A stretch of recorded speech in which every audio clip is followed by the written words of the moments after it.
What if there was one simple adjustment you could make to increase your income, to move into a leadership position even faster, and to increase your business's sales, and to grow your business even faster? That's what we're going to talk about today on Sales is Easy. My name's Devin Gall. I'm your friend and mentor in business, marketing, and sales. Let's get started. This is the deep dive into the 8 steps to success. This is the last step. Step 8, take control. All right, you got to take control of your career, take control of your life, and take control of your future. Because I'm going to break it to you, no one else is going to do it for you, okay? So, first thing you want to do is take control of your day. Take control of your day every single day. What is the flow of your day? Now, this starts before you even hit the floor. This starts before you start hitting the phones, before you start hitting the doors, before you go to your event, before you start writing your emails. However you're doing business and sales and marketing, this is going to start. You're going to start dictating your day before you get out to start your day. So what does this mean? You want to wake up early, you want to eat breakfast, do all those kind of things, you know, some of the other steps. But you want to control the pace and the flow of your day before you get started, because everything's cyclical, right? If you start off your day great, you're going to have a great day, more than likely. If you start off your day rushing, bad mood, bad attitude, you're hungry, this, that, the other thing, you weren't prepared, you woke up late, well, guess what? That's gonna snowball into the rest of your day. So you have to take control as soon as you wake up. How do you do that? So, you know, I'm not always a great morning person myself, so I mean, I get it, but I wake up real early so that I can kind of collect myself and then put myself in that right proper flow. When you're out there and you're prospecting, you're talking to your people, you're closing, you're doing presentations, you're interacting with your potential clients, you want to take control of each conversation. How do you do this? You're excited. You're excited to talk to them. You're treating every customer like it's the first person of the day. You're asking lots of questions, and you're listening. You're tilting your head and you're listening, right? 80-20 rule. Listen 80% of the time, talk 20% of the time. It's dang near impossible, I know, but it's like an ideal that you should get to. That, you know, does it ever work? Maybe 60-40, maybe 70-30, 80-20 is kind of hardcore. But the idea is to get them to talk more. Because if you're just sitting there chirping away and just unloading, right? Because you're a salesperson, you're great at talking, you're a great rapport builder, you're great at making relationships. But if you don't pause and ask them a question and wait for them to respond and then identify the right time to when you should jump back in and continue at that excited level, then it's going to go in one ear and out the other. They're not going to hear you. They're not going to understand it. You got to help.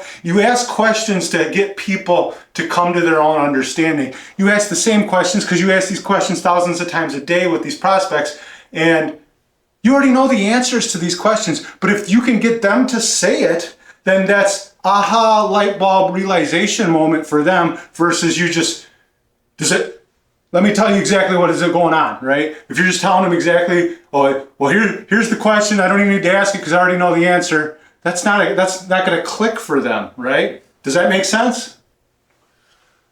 Listening, I underlined that 100 times, right? Listen.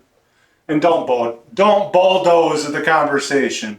Is there a time where you should bulldoze a little bit? In certain circumstances, to a degree.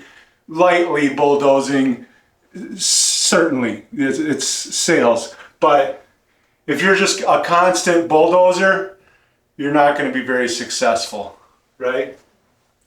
So take control of your own mind. Take control of your own mind. Your thoughts, your emotions, your actions, they all bleed together, right? Because your mind is either your slave or your master. So You are going to be a slave to your mind, or you're going to be a master of your mind. It's one or the other. So it's really up to you. Now this is going to take training. This is going to take time. A lot of us are, we weren't in sales our whole lives. We didn't get taught proper mindsets our whole lives. Maybe we went to public school. Maybe we got indoctrinated from our parents. Maybe they had bad mindsets, the people you grew up around, your friends, maybe they don't have the greatest mindsets. And then you fall into these patterns where you become a slave to your impulses, but you're not a master of your own mind. So your mind is kind of just like all over the place and directing, and you're kind of just like being pulled along and just trying to fulfill whatever like immediate need is trying to be fulfilled at that moment. So you have to become a master of your mind so it doesn't become a master of you. Take control. Own your processes. Take control of your processes. Can't talk today. To maximize your outcomes, right? So obviously we all want the big paycheck. Obviously we all want the promotion. Obviously we all want to run our own super successful business. But it's the processes, it's the daily habits, it's the hourly habits, it's the minute by minute.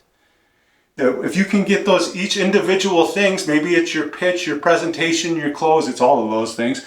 Your image, your attitude, there's a lot of things that go into it. But if you can move all those things up to as near as 5 stars as possible, that's when you're going to start owning. That's when you're going to start taking control. That's when you're going to start having gigantic outcomes.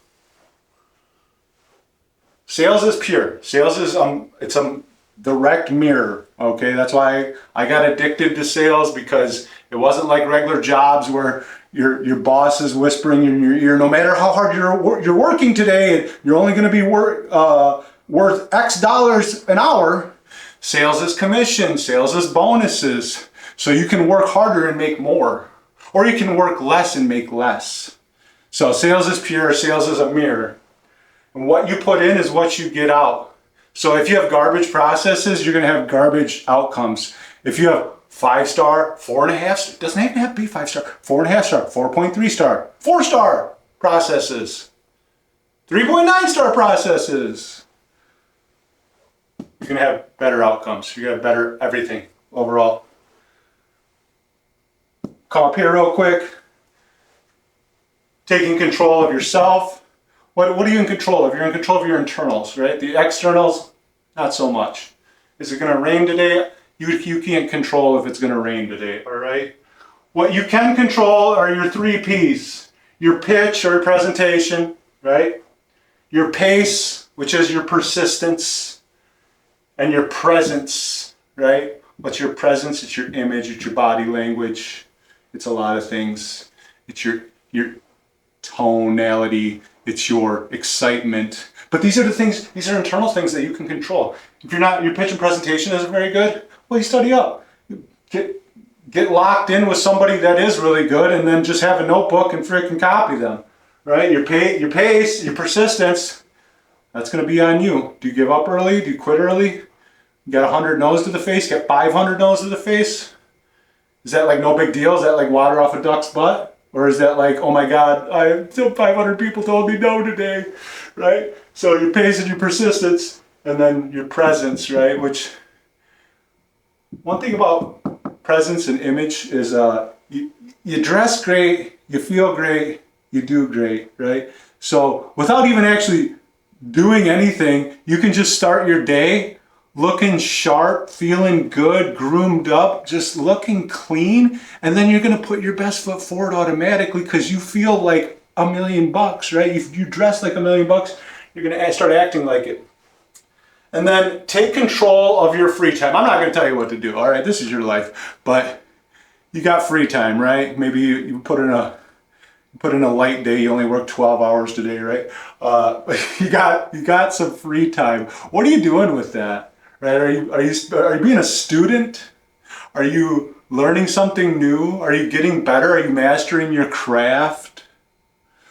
Are you watching Netflix? Are you trying to unwind, and then wondering why, I don't know if I'm gonna have enough money for rent this month, right? Because I spent 30% of my life watching Netflix, right?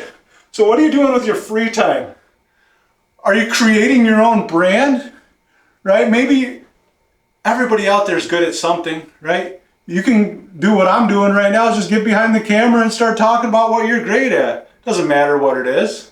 Maybe you spend a lot of time playing video games or something. Maybe you're really good at that. Other people want to hear about that, right? But if you're just spending all your time playing the video games and just doing that, then where's your time going? Where's your time going, right? Are you reading books? Are you educating yourself? Are you getting better? Are you learning new skills? Are you pushing yourself? Are you going to the gym? Are you working out? Like, I don't care. I'm just telling you, like, there's certain chunks of the day, right? You got to sleep your 6, 7, 8 hours. You got to work your 8, 9, 10, 11, 12 hours. And then there's still 3 or 4 more, 5, 6 more hours left. Right, you got some drive time, maybe back and forth, right? You got to make some food, maybe some meal prepping, you got to clean the house a little bit, but what's 6 times 7? That's 42 hours, right? And a lot of you aren't working 7 days a week, okay? So now there's another 24, there's another 24, well, I guess minus sleep, right? There's another 16, there's another 16. So we're at 42, 16, 16. That's like 60, 70 hours a week that you could be doing something. It doesn't have to be the whole time. I'm not saying you don't, like, treat yourself a little bit, but like, you have so much extra time that you can take control of, instead of being, again, a slave to your impulses and just zoning out and then wondering why the chips are down, right? So take control of your free time. One great way to do this is start creating, less time consuming, more time creating. Maybe it's art, maybe it's something, I don't know, just create something, because it's gonna help you move forward. All right, so that's step 8. Take control of your career, take control of your life, take control of your future. Appreciate y'all coming down. Make sure to check out the Facebook community. We're growing over there. Would love to hear your stories. Make sure to comment, like. That's how we spread our word. Tell me about some of your sales successes. Tell us about some of your sales failures, right? I'll answer all the comments I get. Appreciate y'all. Have a great rest of your day, all right?